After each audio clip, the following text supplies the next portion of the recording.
Okay အားလုံးပဲမင်္ဂလာပါဗျာနော်ဒီနေ့ကကျွန်တော်ဒီ description မှာပြပြထားသလိုပဲကျွန်တော် crypto တွေလေ့လာမယ်ဆိုလို့ရှိရင်ဘယ်မှာလေ့လာလို့ရမလဲပေါ့နော်ကျွန်တော်တို့စလေ့လာတော့ဒီ YouTube တော့မှအလောက်ဒီမြန်မာအတန်နဲ့ပေါ့နော်တင်တဲ့လူတွေပါတွေတအားမရှိဘူးမရှိတော့နည်းနည်းလေးလေ့လာတာနည်းနည်းလေးခက်တယ်ပေါ့နော်ကိုကတော့တင်တဲ့လူတွေလည်းများလာတယ်ဒီ Facebook မှာတော့ TikTok တွေမှာတော့အဲ့မှာတင်တဲ့လူတွေလည်းများလာတော့လေ့လာစရာနေရာလေးတွေကတော့နည်းနည်းများလာတာပါဗျာနော်ဒါပေမဲ့ဒီလိုကျွန်တော်တို့တွေ့နေတဲ့အတိုင်းပဲcrypto စိတ်ဝင်စားတယ်ဘယ်မှာလေ့လာရမလဲပေါ့နော်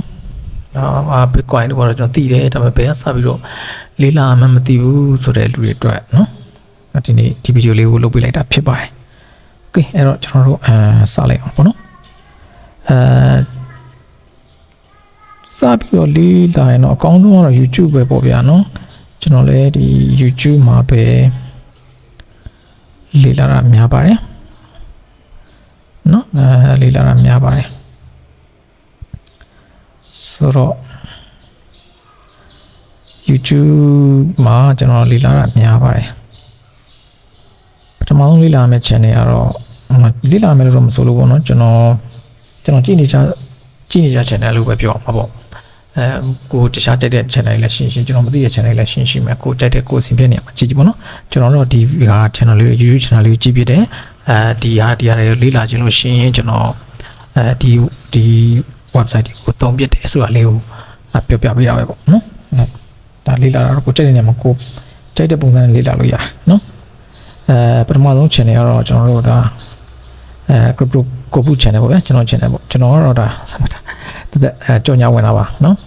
ကျွန်တော် true review တွေပဲပေးပါတယ်ဘယ်လိုပြောရမလဲ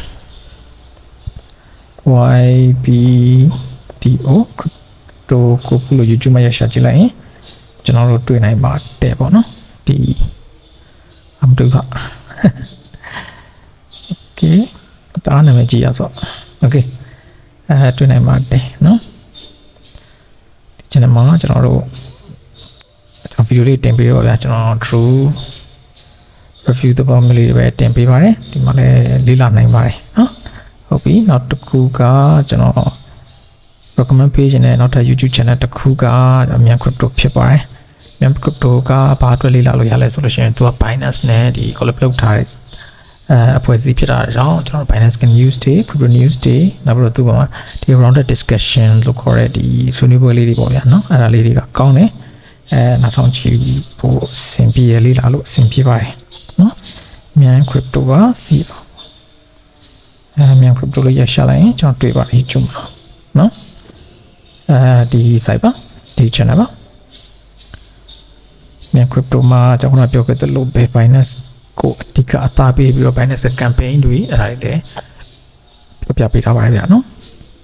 ဟုတ်ပြီဒါဆိုရင်တော့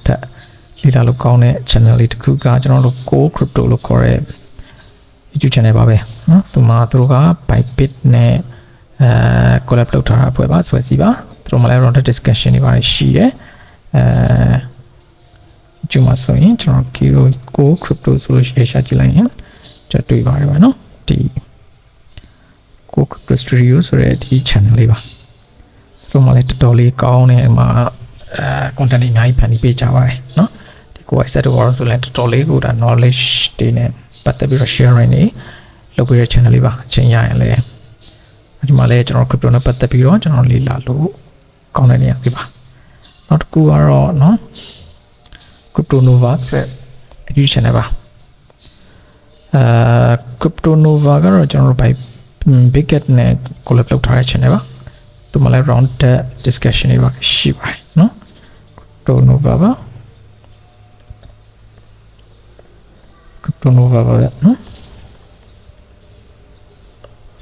Crypto Nova ဆိုပြီးဒီ channel ပါနော်ဒါမှကီကီတို့ဒါ error ကဆရာကြီးတွေပေါ့ဗျာနော်အမှကီကီတို့ဘာလို့ရဲ့ channel လေးဖြစ်ပါတယ်ဒီမှာ round discussion တွေရော community call တွေရော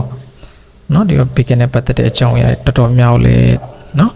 ကျွန်တော်ဒီမှာတင်ပေးပါတယ်နော်ဒီမှာနည်းနည်းနောက်ကစူညံနေတဲ့စူညံတဲ့လေးပါနေတယ်လေးခွင့်လုပ်ပေးပါဗျာနော်ကျွန်တော်ဒီအတန်သွင်းရတာ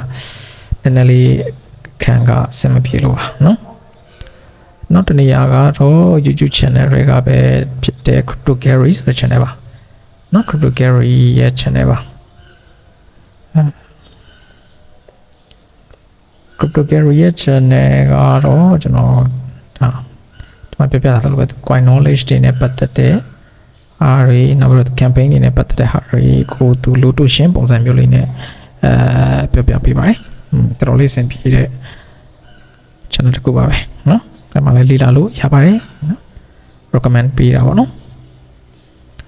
နောက်တစ်ခုကတော့ကျွန်တော် cryptocurrency daily မြန်မာဆိုတဲ့ channel ပါကျွန်တော်ကိုပြပြတဲ့ကောင်လုံးကမြန်မာလို့ရေးပါမယ်နော်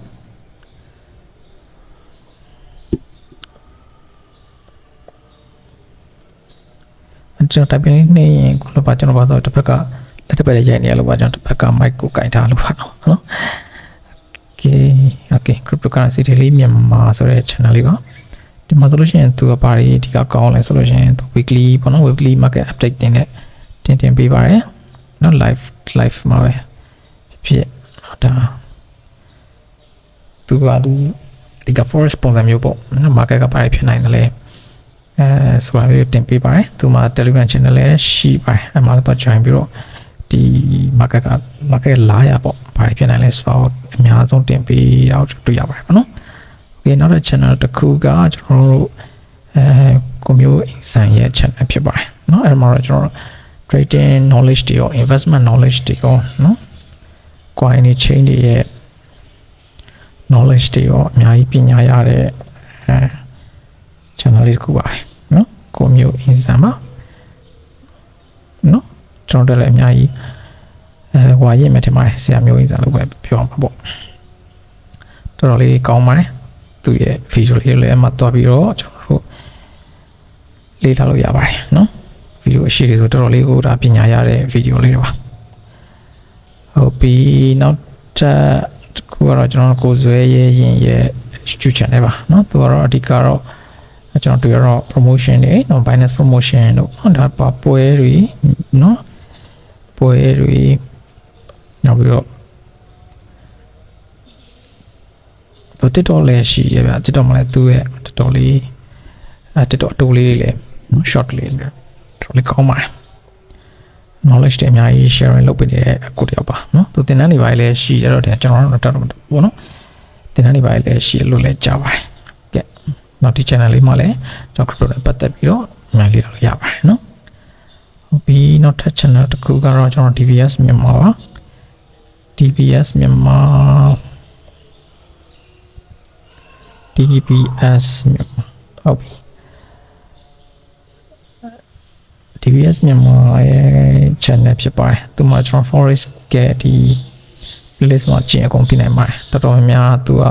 ဒီ online earning နဲ့ပတ်သက်ပြီးတော့ knowledge ရှိရဲ့တရားပါနော်သူ forest တို့ crypto တို့နောက်ပြီးတော့ဒီလိုပြောမလဲ affiliate marketing တို့နော်နောက်ပြီး website တွေ app တွေနဲ့ငွေရှာတဲ့အကြောင်းတွေတော်တော်များလေးကို share လုပ်ပေးပါတယ်သူက Telegram တို့လည်းရှိပါတယ် Telegram တို့ရှိတယ်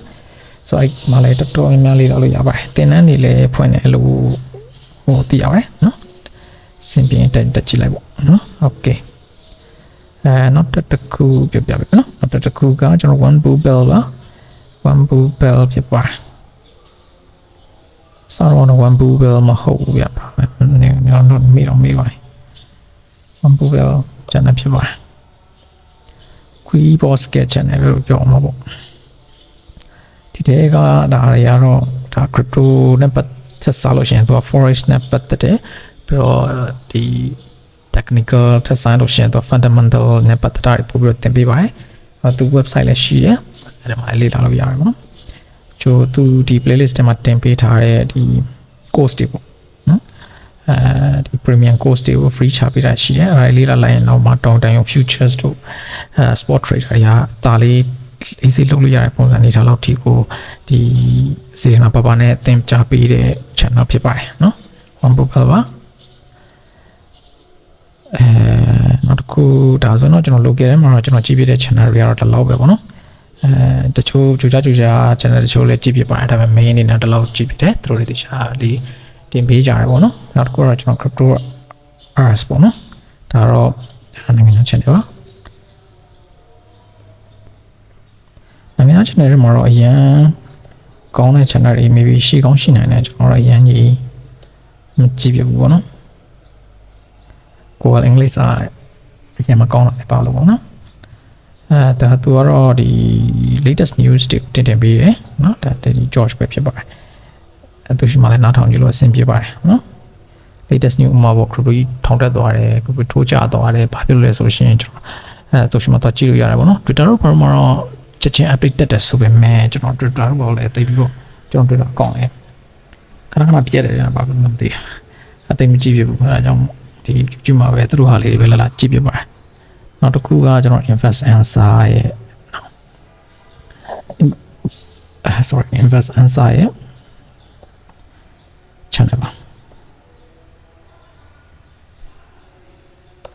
သူမှာတော့သူက coin တစ်ခုချင်းကို analyze လုပ်ပေးတာတွေကောင်းတယ်နော်ဒီ Invest Answer ကဘာကြောင့်ဒီ coin ဘယ်လောက်တက်တယ်ဘယ်လောက်ဆင်နေတာတွေကသူပြန်ကောင်းတယ်ဒီ coin ရဲ့ potential ပါညာဒီကိုနည်းနည်းကောင်းတယ်ပေါ့နော်နည်းနည်းလေးပြင်ဖို့တော့ကောင်းတယ်ဒါပေမဲ့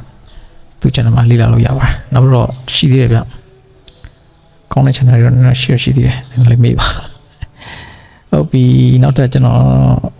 ပြောချင်တာကတော့ဒီ channel မှာမဟုတ်တော့ဘူးဒီတန် website တွေပေါ့နော်Bitcoin magazine ဆိုလို့ရှိရင်ကျွန်တော်တို့ဘာတွေလုပ်လို့ရလဲဆိုလို့ရှိရင်သူ update news တွေကိုကြည့်ပြပါတယ်ကဲ line လေးကနားဆောင်ပြောနော်ကျွန်တော် wifi နဲ့နည်းနည်းလေးဝေးနေတော့ Bitcoin magazine site ဆိုလို့ရှိရင် Bitcoin နဲ့ပတ်သက်တဲ့ news တွေနောက်ပြီးတော့သူတို့ဒီပွဲတွေအကြောင်းလေးတော့ပေါ်ပြပေးတဲ့နေရာပေါ့ဗျာတော့ပြီးတော့ news တွေဖတ်လို့ရတာပေါ့ဒါပေမဲ့ဆမ်မီကပြောတာဆို news တွေအကုန်လုံးကတော့ကျွန်တော်တို့အမိုက်တွေပဲပေါ့ယန်ဒီ news တွေကိုယုံပြီးတော့လည်းတော့လုပ်လို့တော့မရဘူးเนาะ okay နောက်တစ်ခုကtrading view ပါ trading view ကဘာအတွက်သုံးရလဲဆိုလို့ရှိရင်ကျွန်တော် charge တွေပေါ့နော်charge တွေလေ့လာဖို့အတွက်သုံးပါတယ်ဒီမှာကျွန်တော် charge ကိုကြည့်ရင်ဒါကတော့ဒီ technical analysis အတွက်သုံးတဲ့နေရာလေးတစ်ခုပေါ့နော်ဒီ trading view ပါဟုတ်ပြီဒါဆိုရင်နောက်တစ်ခုကနည်းနည်းနောက်တစ်ခုကတော့ကျွန်တော် glass node ပါနော်glass node ကတော့ဘာတွေသုံးလဲဆိုလို့ရှိရင်on-chain analysis တွေသုံးတယ်ပေါ့နော်အဲ့တော့ကျွန်တော်ပြောပြတဲ့ဟာလေးတွေကျွန်တော်အသေးစိတ်တစ်ခုချင်းပြန်ပြီးတော့မပြောပြတာကသူမှလည်းကြဲပြန့်တဲ့အကြောင်းအရာလေးတွေရှိတယ်ပေါ့နော်နောက်မှပဲ video ကျွန်တော်တက်ထပ်ပြီးလုပ်လို့ရအဆင်ပြေရင်ကျွန်တော်လုပ်ပေးပါအောင်မယ်နော်ဟုတ်ဒါတော့ကျွန်တော်ဒီလိုနေရာမှာဒါလေးလေ့လာလို့ရတယ်ဥပမာဗျာကျွန်တော်တို့ဈေးဝယ်မယ်ဒီနေရာမှာဒါရောင်းနေပေါ့ဒီဆိုင်မှာအသေးစိတ်ဒါလေးရောင်းနေဆိုတော့ကျွန်တော်မပြောတော့မဆက်ပြဝယ်ရင်လည်းဆိုအဲ့နာမှာဆက်ပြရောင်းနေဗျာကျွန်တော်လည်းဝယ်ပြပေးတာပေါ့ဒီ video ကတလောက်ဝယ်ပြပေးတာပေါ့နော်နောက်အဆင်ပြေရင်တော့ထပ်ပြီးလုပ်ပေးပါမယ် so class node ကတော့on-chain analysis တွေလုပ်တဲ့နေရာမှာသုံးပါတယ် okay လေနေတော့ရနောက်တစ်ခုပါကျွန်တော်ခါဆွဲထားလိုက်နော်နောက်တစ်ခုကကျွန်တော်နောက်တစ်ခုက define llama ဆိုတော့ဗောနော် define llama ကတော့ဒီ define analysis တွေလုပ်တဲ့နေ line ကနေ okay sorry ကျွန်တော်လည်းတော့ပြလို့ပါတယ် line မကောင်းဖြစ်နေdefine llama လည်းပြမရဘူးခဏလေးစောင့်ပြပါနော် line လေးလဲနေလို့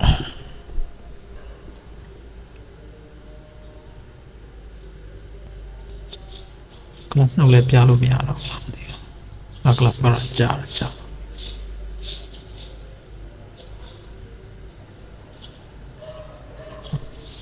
ကဲဆိုကြာတယ်ဒါတော့ဒီ site ရနေလေးရဗျာနော်ဘယ်လိုပြောရအောင် VPN လေးခံပြီးကြည့်တာပိုကောင်းလိမ့်မယ်ထင်တယ်ဘာလို့ဒီ site ရတော်တော်လေးရတယ်မှာပါဟုတ်ဒါမဲ့ကျွန်တော် line မကောင်းတော့လည်းဖြစ်ပါကျွန်တော်အတန် wifi ရှိရနေရတယ်ကျွန်တော်တပတ်နေနေလေးဝေးနေလို့ပါနော် wifi ရှိနေအတန်ကြီးနဲ့စုနေလို့ဟုတ်ပြီဗျာကျွန်တော်လေ့လာနေတာတော့အကုန်လုံးကတော့အဲ့လိုနေရာတွေပါပဲအဓိကထားပြီးတော့လေ့လာနေပါတယ်နော် crypto လေ့လာခြင်းနဲ့သူတွေအနေနဲ့ crypto တွေကိုခုနောက်ပိုင်းမှာဘယ်လိုလဲကိုနဲ့လွယ်တော့ရမ်းလွယ်တော့မဟုတ်ပါဘူးအဲ့လိုလေ့လာလို့ရတယ်ဆိုရလေးကိုဒီဗီဒီယိုလေးနဲ့ပြောပြပေးတာဖြစ်ပါတယ်ဗျာနော်အားလုံးကိုကျေးဇူးတင်ပါတယ်ကျွန်တော်ဗီဒီယိုလေးတွေကျဲနေတဲ့အတွက် တယ်လေကိုလုံးတောင်းပါမယ်နော်စင်ပြေဆိုလို့ရှိရင်ကျွန်တော် subscribe လေးနှိပ်ပေးတော့ပါကျွန်တော် like လေးနှိပ်ပေးတော့ကြပါအောင်ဗျာနော်အားလုံးပဲကျေးဇူးတင်ပါတယ်